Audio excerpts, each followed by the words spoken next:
Did you know that Bob Woodruff is divided into two parts? We're here at Bob Woodruff Park South, where two projects have just been completed. At Bob Woodruff Dog Park, shade structures were added and drainage issues were addressed. Also, restrooms at Bob Woodruff Park South were relocated to meet floodplain requirements. These two projects totaled $2 million and were funded by bond dollars. Now, let's move over to Bob Woodruff Park North and see what's going on over there. In 2026, 3 projects will get underway here, one of which includes replacing a portion of a 33-year-old trail and this pedestrian bridge. This project reroutes and widens the trail and relocates the Rowlett Creek pedestrian bridge. It's projected to start in mid-2026. Another project includes replacing lighting around the pond with solar lighting. In early 2026, Bob Woodruff Park North core renovation will begin here at this playground near San Gabriel Drive.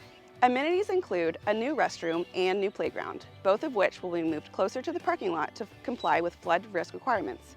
You can also look forward to improved sand volleyball courts, connecting walkways, and additional shade structures. These projects total $8.4 million, and they're an example of your bond dollars at work. For more information, visit plano.gov/parkprojects.